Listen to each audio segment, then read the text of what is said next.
just a quick June tour to share the fact that I'm still alive. Sorry about not posting for a while. And also, I'm going to share some good news. So let's go around the garden and, let me talk about the weather for a minute. Let me just stop right there and talk about the weather. The weather has been very strange. I'm in the southeast of England, so we are used to more balmy weather. I would say the weather we're experiencing here in the southeast is more what I would normally associate with living in the north. I have lived in the north of England as well. It's chillier than it has ever been, really, although we've had some hot days and it has not stopped raining and it's overcast a lot. So the flowers are not really ripening. Having said that, some of them are lasting longer, such as those foxgloves that I just showed you there. Obviously they're over, the seed pods are coming out, but the bells are still opening up and they're still hanging on in there. I mean, they were a feature in my May garden tour, and here they are still. We're a week into June and they're still here. Now, let me share the good news as I show you all the lovely flowers in my garden.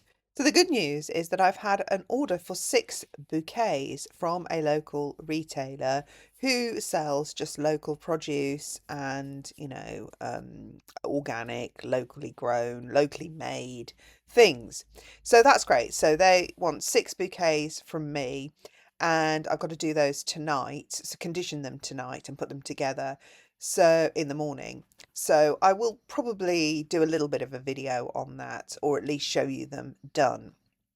Um, but anyway, as you can see, the garden is full of flowers. Oh, and I meant to add, if they do well, she'll have 6 every week, and we'll see where we go from there. So I'll let you know how that goes.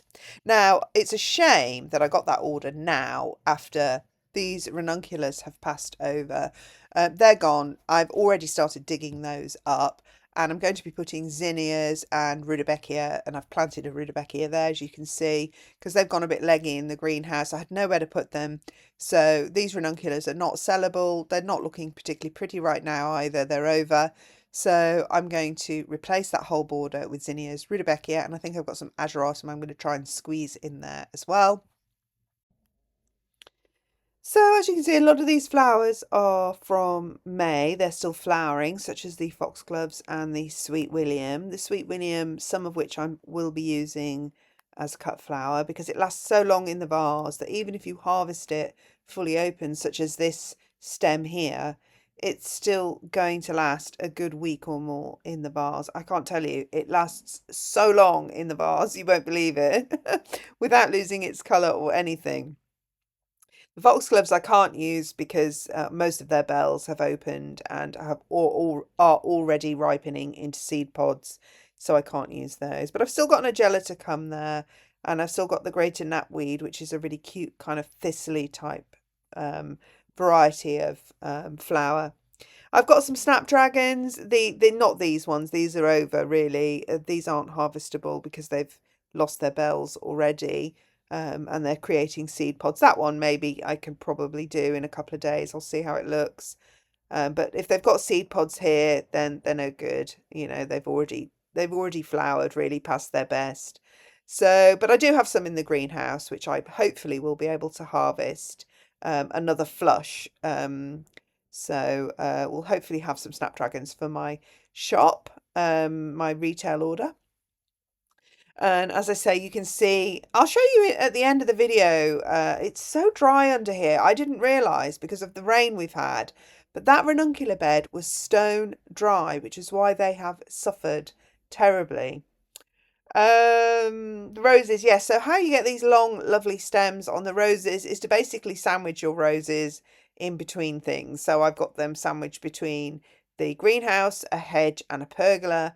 So they have absolutely no option but to stretch really tall on these really lovely long stems to try and get the sun and to flower.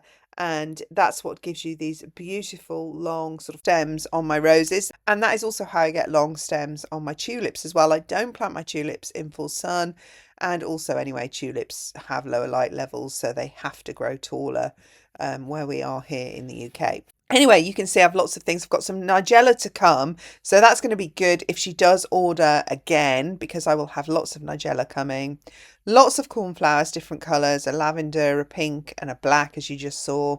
And my sweet peas. Now, she did say she didn't want bunches of sweet peas because she has a sweet pea florist and she doesn't want to step on his toes. But I think I will still use the sweet peas as filler. So the other client, the other seller that she has sells her sweet peas in just sweet pea bunches. So I have got a bucket conditioning of different varieties of flowers I've been testing all week to see what will last and what won't last, because you know the last thing you want to do if you're going to sell flowers or produce, if you're into that, to friends, family on a roadside stand or anything like that, or a local shop, is to sell them subpar quality products, because then they're just not going to come back to you and they're just going to have a low level of trust.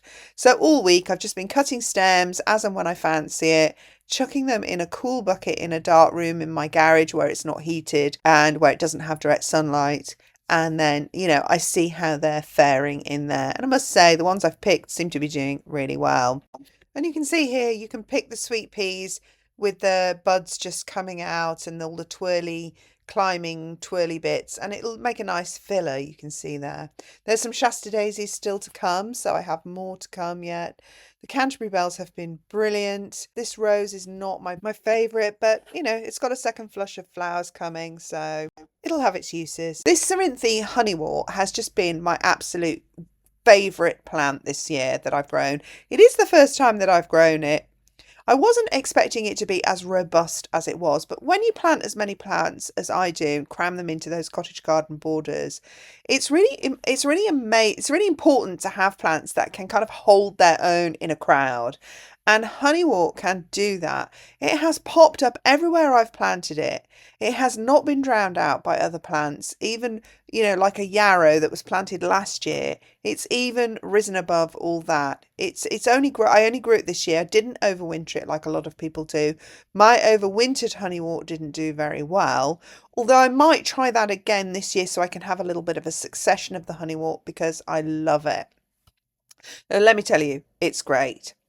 Yeah, anyway, so here's some other stuff I've planted. I've planted some here, I've planted some straw flowers, some statice, apricot colour, and some phlox, because I had to rip up, I think the forget-me-nots there were getting particularly messy.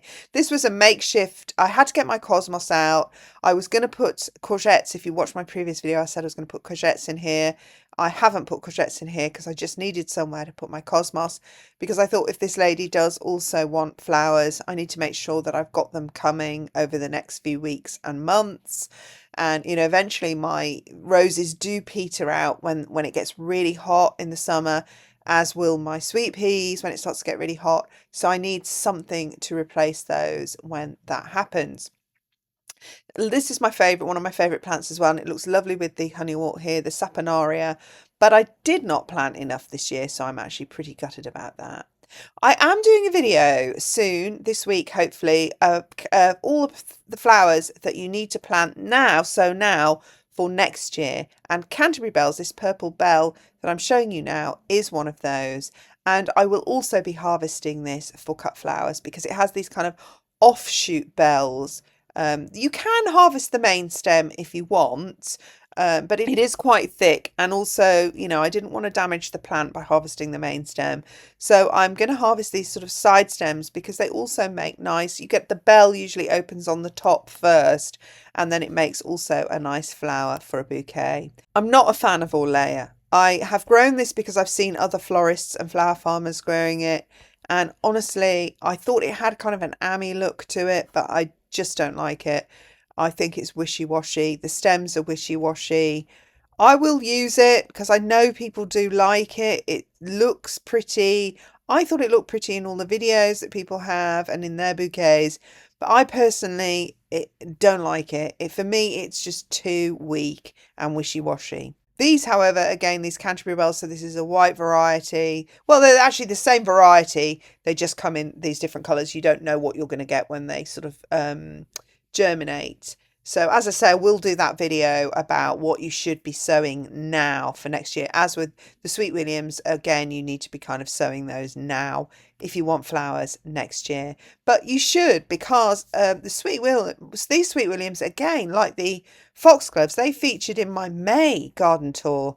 And look, they're still going now, and we're well into June. Obviously, some more Canterbury bells here, which I will be harvesting again for my bouquet. And I got these Shasta daisies next to that and some more Nigella.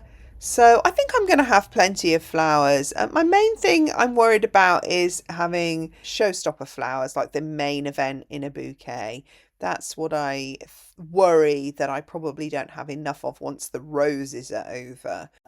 Anyway, that's more or less it. This little snippet I took at the end here, you can see that debris there is where I'm digging up this border to replace the with zinnias and rudbeckia, which I said I was going to plant in this border to get rid of the ranunculus. And just a note to say that when I was digging up the ranunculus, that bed was so dry. I could not understand what was wrong with my ranunculus this year. And basically, the bed was bone dry, which really amazed me considering all the rain we've had. So it just goes to show, just because you're having lots of rain doesn't mean it's necessarily penetrating where you want it to go. And I don't know whether it's just because they were crammed so closely together or whether the rain just wasn't getting, depends on which way the rain is blowing. Somehow by hook or by crook, that bed was not getting enough water. Now, I had also watered it because I also fed that bed, and of course, you water it while you feed it, even though we've had all the rain, and still that bed was bone dry. So now I know why my ranunculus didn't do as well as usual this year, and normally they would still be flowering well into June. But as I say, I've had to dig them up. So that's something I need to make a mental note of. I've been growing them for 3 or 4 years in a row, and I've actually never had that problem with ranunculus before. Another note with my ranunculus was that I bought a speciality variety. And if you've seen my video on I got scammed, well, I found another way I got scammed because I bought these speciality ranunculus from a big branded name. I don't know whether to name and shame sometimes. I bought it them in a garden centre, and they were supposed to be these sort of pastel, really rosy, florists ranunculus, and they came out like the common or garden sort of 20 for £1 at the pound shop ranunculus. So that was another way I got scammed. I'll link that video below as well if you're interested. But there you go. I mean, that's it. It is in a state of flux because I have been, digging it up still and transitioning some of these borders now with fresh flowers, hopefully, that will grow in and fill these gaps. And it's overcast. Sometimes actually you can see the garden better, the flowers better when it's a little bit overcast. But I really like the way the sun sparkles on the flowers. I think it just really adds an extra dimension to the view of the garden. And I'm afraid we're just not going to get that in this video because the sun just would not come out. It hasn't come out for, I think, 3 solid days. So there you go. Couldn't put it off any longer. Here it is. And I'll give you an update on the flowers. And I'm going to do a video on what you need to grow now for next year. And I'm going to do a video where you can start a garden for a really small amount of money. A garden like mine for next to nothing. So if you're moving into a new house, you've got your first garden and you're on a small budget, you need to subscribe and wait for that video because that's coming to you soon. I'm going to show you how you can grow a garden next to nothing with some recycled, reusable products. And, I thought it's going to be really helpful to just get people out there, get people gardening. All right, sorry for the radio silence again, and I will see you again soon. I won't go off grid again, just had so much on. Just as I was about to do this video even, last night my daughter fell off her horse, so that was all a big drama, and she was not very well about that. So, it's never-ending sort of juggle, as any mother, woman, whatever, knows. So, yeah, that's it for this video. See you again soon. Thanks for watching. Bye.